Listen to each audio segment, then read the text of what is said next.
कर्नाटक की राजधानी बेंगलुरु से हैरान कर देने वाली कुछ तस्वीरें सामने आई। वहां राज्य के स्वास्थ्य मंत्री डॉक्टर के सुधाकर के ड्राइवर और गनर के बीच हाथापाई हो गई। सुरक्षाकर्मी पर आरोप है कि उसने स्वास्थ्य मंत्री के मकान के पास एक आदमी की पिटाई कर दी, जिसकी जानकारी ड्राइवर ने मंत्री को दे दी। इसी बात पर उनके सुरक्षाकर्मी का गुस्सा सातवें आसमान पर पहुंच गया और उसने स्वास्थ्य मंत्री के मकान के बाहर ही बीच सड़क पर उस ड्राइवर को पीटना शुरू कर दिया।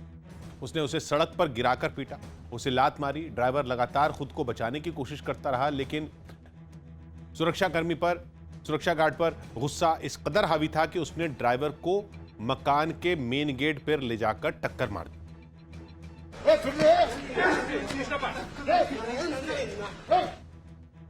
वहां तैनात एक गार्ड ने दोनों के बीच जारी मारपीट को रोकने की कोशिश भी की, लेकिन ऐसा नहीं हो पाया। जब सुरक्षाकर्मी ने शिकायत करने वाले उस ड्राइवर के गले को पकड़ लिया, तब गार्ड भागकर वहां पहुंचा और किसी तरह दोनों को अलग किया। इस मारपीट के दौरान ड्राइवर को हल्की चोटें भी आईं। गुजरात के नवसारी में जिला पंचायत प्रमुख की नियुक्ति के बाद गणदेवी विधानसभा सीट से बीजेपी विधायक नरेश पटेल समेत पार्टी के कई कार्यकर्ताओं ने कोरोना नियमों को ताक पर रखकर जश्न मनाया। राज्य में 31 जिला पंचायतों के नतीजों का ऐलान 2 मार्च को हुआ था, जिसमें नवसारी जिला पंचायत पर बीजेपी ने जीत दर्ज की, जिसके बाद भीखूबाई आहिर को जिला पंचायत प्रमुख के पद पर नियुक्त किया गया। इसी खुशी में जिला पंचायत भवन के बाहर बीजेपी के नेता और कार्यकर्ता जमा हो गए। वहां उन्होंने जमकर डांस किया।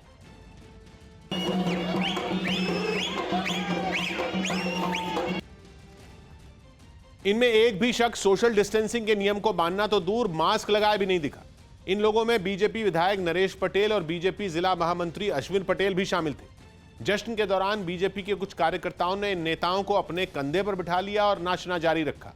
इससे पहले ये लोग घेरा बनाकर डांस करते दिखे। गुजरात ही नहीं, पंजाब में भी लोग कोरोना की वजह से लागू की गई सख्ती को नहीं मान रहे हैं। वहां तो लोग बढ़ते खतरे के बीच कई इलाकों में नाइट कर्फ्यू की धज्जियां उड़ाते दिखे। कोरोना को एक बार फिर पैर पसारता देख पंजाब में रात 9 बजे से सुबह 5 बजे तक नाइट कर्फ्यू लगाने का ऐलान किया गया। लेकिन कपूरथला से जो तस्वीरें सामने आईं, उनमें लोग नाइट कर्फ्यू की धज्जियां उड़ाते दिखे। वहां छोटी दुकानों और ढाबों को तो छोड़िए, बड़े बड़े होटल और रेस्टोरेंट भी देर रात तक खुले नजर आए। लोग भी मजे से खुले में घूमते दिखाई दिए। ढाबे और दूसरी दुकानें भी रात 9 बजे के बाद ही खुली रहीं। सवाल पूछने पर किसी ने नियमों की जानकारी नहीं होने की दलील दी, तो कोई ऑर्डर मांगता नजर आया। हमारे पास कोई ऑर्डर आया नहीं। ऑर्डर आ जाएगा हम उसी में बंद कर देंगे। लोगों की लापरवाही के आगे पुलिस भी लाचार नजर आई। लोगों को अनाउंसमेंट करके संबंधी जानकारी दे रहे हैं। हालांकि जालंधर में प्रशासन के तेवर सख्त नजर आए। वहां पुलिस की कई टीमें सड़कों पर उतरी और नाइट कर्फ्यू के दौरान बाहर निकलने वालों की चेकिंग शुरू की। पुलिस ने नियमों का पालन नहीं करने वालों को कार्रवाई की चेतावनी भी दी।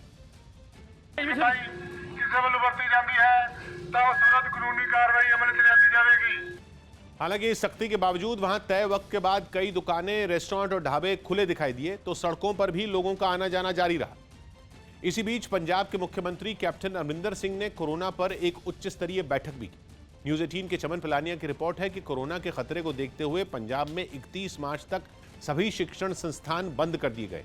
इसके अलावा सिनेमा हॉल या रेस्टोरेंट में भी 50% लोगों को ही आने दिया जाएगा, जबकि शॉपिंग मॉल में भी एक वक्त पर 100 से ज्यादा लोग मौजूद नहीं रह सकेंगे। वहीं घरों में भी 10 से ज्यादा मेहमान एक साथ बुलाने पर रोक लगाई गई। इस दौरान शादी या किसी तरह के सामाजिक कार्यक्रम में भी 20 से ज्यादा लोगों के इकट्ठा होने पर रोक रहेगी। इसके अलावा 11 जिलों में नाइट कर्फ्यू भी लागू किया गया। इन जिलों में सिनेमा हॉल, रेस्टोरेंट और मॉल रविवार को पूरी तरह बंद रखे जाएंगे। 100 बात की एक बात यह कि महामारी फिर से हम सबके सिर पर मौत बनकर नाच रही है और हम लोग पहले आप का राग अलापने में उलझे हुए। कोई मास्क और सोशल डिस्टेंसिंग की याद दिला दे तो हमारे कुतर्क शुरू हो जाते हैं कि नेताओं की रैलियों और जलसों में भी तो लोग मास्क नहीं लगा रहे, फिर हम क्यों लगाए। ये दलील देते समय हमारी अक्ल शायद घास चढ़ने चली जाती है, वरना हम ये बात नहीं भूलते कि रैलियों में, आंदोलनों में, राजनीतिक जलसों में भीड़ हमारी आपकी ही होती है। शहरों के मॉल में, गांवों कस्बों में, बाजार में, जश्न और बारात में, कहीं भी हम खुद ही सुधरने के लिए तैयार नहीं हैं और तोहमत दूसरों पर लगा रहे हैं कि उनको परवाह नहीं, तो हम ही महामारी को फैलने से रोकने का ठेका क्यों लें। हमारा ये पागलपन, ये जाहिलों जैसी जो सोच है, हमको कहीं कभी नहीं छोड़ेगी। ये बात लिख लीजिए।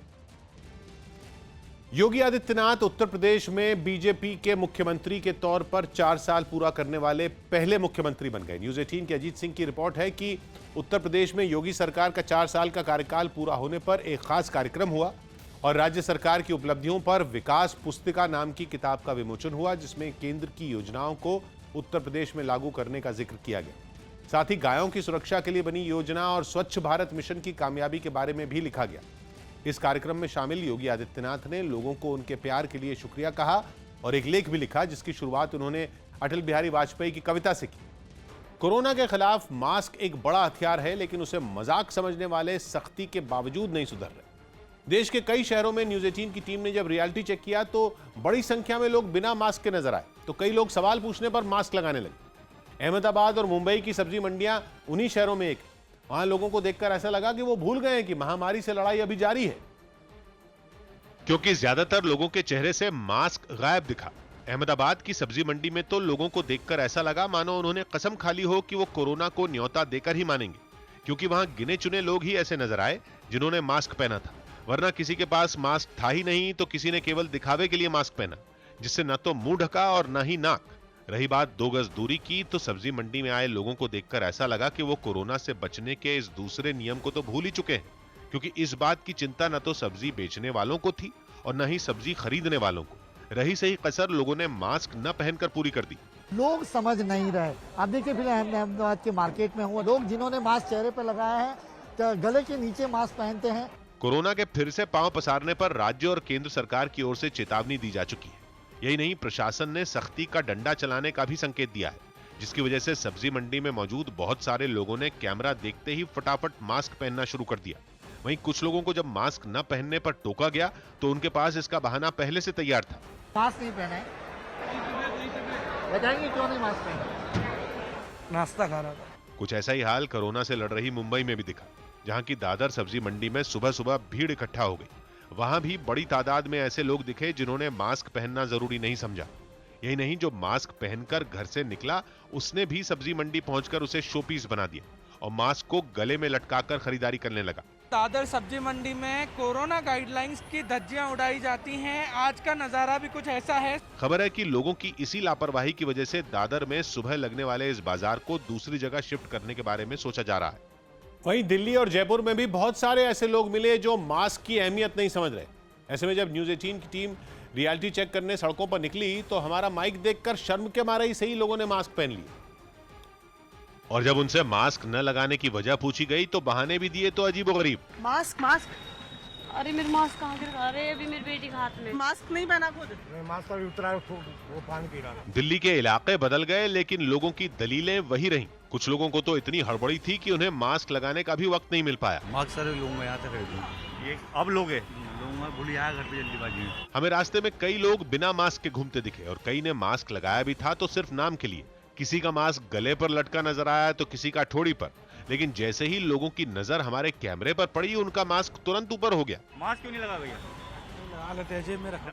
आम आदमी तो छोड़िए, जयपुर में जनता के चुने हुए प्रतिनिधि तक लापरवाह नजर आए। आपने मास्क नहीं लगा रखा? फोन पे बात तो कर लूं। अभी एकदम आपने बुला लिया तो गाड़ी में मास्क रह गया। एक विधायक का मास्क तो गाड़ी में ही गुम हो गया। तो सबसे पहले आपने मास्क नहीं लगा रखा। वही देख रहा हूँ मैं। कोरोना को रोकने के लिए मास्क पहनना जरूरी है। मास्क न लगाने पर जुर्माना भी है, लेकिन तब भी लोग मनमानी करने से बाज नहीं आ रहे।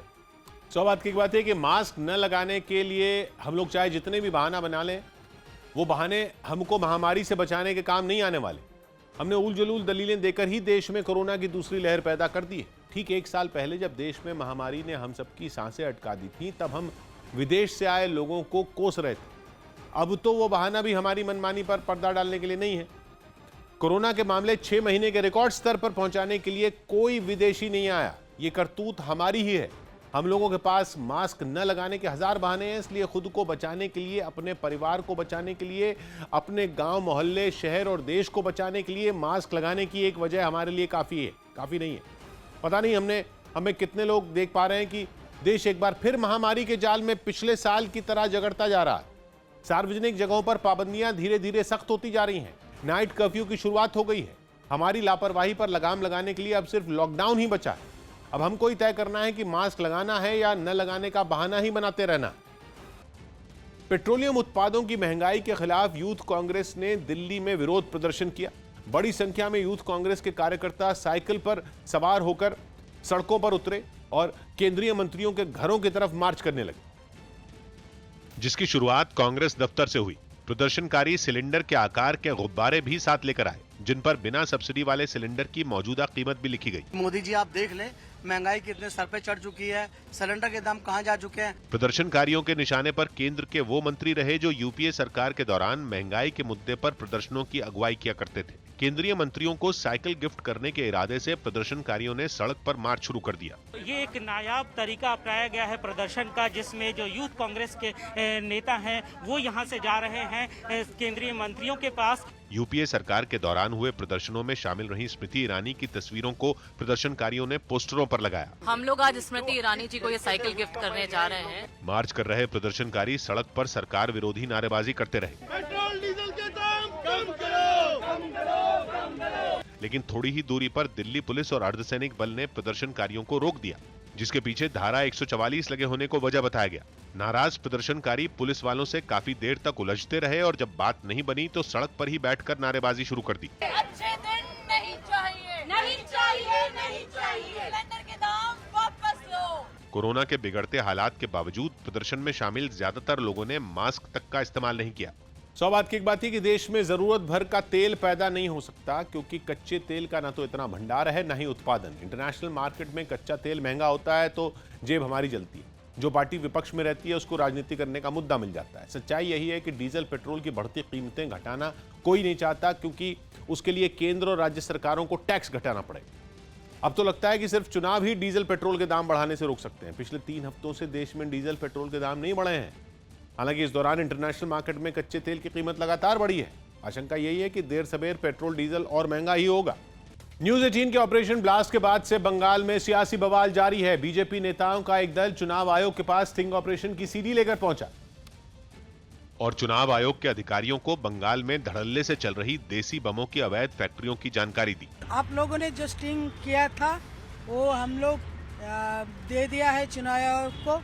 17 मार्च को न्यूज 18 इंडिया पर दिखाए गए इस स्टिंग ऑपरेशन में दिखाया गया था कि बंगाल में देसी बमों के अवैध कारखाने चल रहे हैं। ऐसे ही एक कारखाने में किए गए स्टिंग ऑपरेशन में सामने आया था कि चुनाव आते ही बमबाजों के पास बड़े ऑर्डर आने शुरू हो गए। भारतीय जनता पार्टी के प्रतिनिधि मंडल ने उस सीडी को मुहैया कराया है चुनाव आयोग को, जिसमें यह दिखाया गया है कि कैसे बंगाल में बम की फैक्ट्री में बम बनाया जा रहा है। बीजेपी ने चुनाव आयोग से बंगाल में निष्पक्ष और शांतिपूर्ण चुनाव कराने की अपील की। बीजेपी के इस दल में मुख्तार अब्बास नकवी और भूपेंद्र यादव भी शामिल हुए। एक स्टिंग ऑपरेशन की सीडी भी आई है कि किस प्रकार से बम बनाने वाले लोग वहां पर सक्रिय है और बार बार कह रहे हैं कि हमारी सरकार आएगी, हम वापस से फ्री हो जाएंगे। चुनाव आयुक्त ने एक दिन पहले ही न्यूज 18 इंडिया को दिए इंटरव्यू में ये कहा था कि उन्होंने स्टिंग ऑपरेशन में सामने आए तथ्यों की जांच के आदेश दे दिए हैं।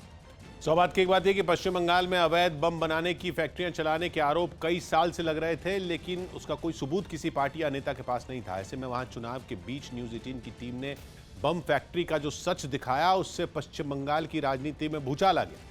न्यूज 18 पर अवैध बम फैक्ट्री का वीडियो सामने आने के बाद बीजेपी सांसद अर्जुन सिंह के घर पर बम से हमला हुआ। बीजेपी ने पुरुलिया और नंदीग्राम में भी बम से हमले का आरोप लगाया। चुनाव आयोग से इन हमलों की शिकायत करते समय बीजेपी ने सबूत के तौर पर न्यूज 18 के स्टिंग ऑपरेशन का वीडियो भी सौंपा। खबर है कि ईरान अफगानिस्तान के रास्ते अपने यहां उगे सेबों की भारत में तस्करी कर रहा है। न्यूज 18 के रणबीर शर्मा की रिपोर्ट है कि हिमाचल प्रदेश, जम्मू कश्मीर और उत्तराखंड के सेब बागवानों के संगठन ने आरोप लगाया है कि ईरान चोरी छिपे अपने सेब भारत पहुंचा रहा है, जिससे भारत में उगे सेबों को बाजार नहीं मिल पा रहा। संगठन का दावा है कि ईरान अपना सेब बंदरगाहों पर नहीं उतारता, बल्कि उसे अटारी बॉर्डर के जरिए भारत पहुंचाता है, ताकि ऐसा लगे कि सेब अफगानिस्तान से आ रहा है। इससे हो यह रहा है कि ईरान सेब पर आयात शुल्क देने से बच जाता है और ईरान का सेब सस्ता होने से हिमाचल प्रदेश, उत्तराखंड और जम्मू कश्मीर में उगे सेबों की पूछ कम होने लगी। जानकारी के मुताबिक साल 2020-21 में ईरान से अब तक 20,000 मीट्रिक टन सेब भारत आ भी चुका है। दिल्ली के आजादपुर से हैरान कर देने वाली कुछ तस्वीरें सामने आई। वहां आजादपुर मंडी के सामने चलती बस में भीषण आग लग गई। दमकल विभाग के एक अफसर ने बताया कि यह आग शॉर्ट सर्किट की वजह से लगी। चपेट में ले लिया, लेकिन गनीमत यह रही कि उससे पहले ही उसमें सवार सभी यात्री सुरक्षित बाहर निकल चुके थे। कुछ ही देर में आग इतनी ज्यादा फैल गई कि वो बस आग के गोले में तब्दील हो गई। सारी पब्लिक उतर के निकली है। निकलने के बाद में जब आग ज्यादा बढ़ी है, ड्राइवर वगैरह जो भी थे नेगेटिव सब निकल के भाग गए। बस में आग लगने की जानकारी मिलने के बाद फायर ब्रिगेड की टीम और कुछ पुलिस वाले वहां पहुंचे। दमकल कर्मी आग को बुझाने में जुट गए और पुलिस वालों ने बस के करीब जाने से लोगों को रोका। कोई नुकसान नहीं है, खाली गाड़ी का है, सवारियों का। बस से आग की ऊंची ऊंची लपटें उठने के दौरान वहां जुटे कई लोगों ने इस मंजर को अपने फोन में रिकॉर्ड कर लिया। बिहार पुलिस को ज्यादा ताकत देने वाले बिल पर विधानसभा में खूब हंगामा हुआ। न्यूज 18 के चंद्रमोहन कुमार की रिपोर्ट है कि नीतीश सरकार ने बिहार विशेष सशस्त्र पुलिस विधेयक 2021 सदन में पेश किया, जिसके तहत पुलिस को बिना वारंट किसी को भी गिरफ्तार करने का अधिकार होगा। साथ ही इस विधेयक के जरिए सरकार बिना वारंट किसी की भी तलाशी लेने का अधिकार पुलिस को देने जा रही है, जिसे विपक्ष ने काला कानून बताते हुए खूब हंगामा किया और विधेयक की कॉपी फाड़ दी, जिसकी वजह से विधानसभा की कार्यवाही को स्थगित कर दिया गया और अब इस विधेयक पर 23 तारीख यानी मंगलवार को चर्चा होगी। अमरनाथ यात्रा के दौरान श्रद्धालुओं की मदद के लिए जम्मू कश्मीर पुलिस के स्पेशल दस्ते की ट्रेनिंग हो रही है।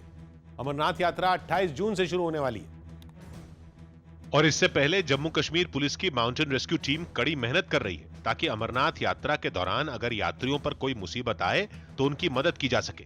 इस टीम के जवानों ने जम्मू के सांबा में पहाड़ों के बीच पसीना बहाया। बाबा अमरनाथ की यात्रा शुरू होने वाली है और जम्मू कश्मीर पुलिस का स्पेशल दस्ता, आप देखिए MRT माउंटेन रेस्क्यू टीम पूरी तरह से अपनी तैयारी में है। इस टीम के लोगों को पहाड़ खिसकने, आग लगने या फिर बाढ़ से निपटने की ट्रेनिंग दी जा रही है, जिसमें वो पहाड़ों से कूदना, पहाड़ों पर चढ़ना और रस्सी बांधकर नदी को पार करना सीख रहे हैं, ताकि अगर कोई गांव अलग कट जाए तो वहां फंसे लोगों को बचाया जा सके।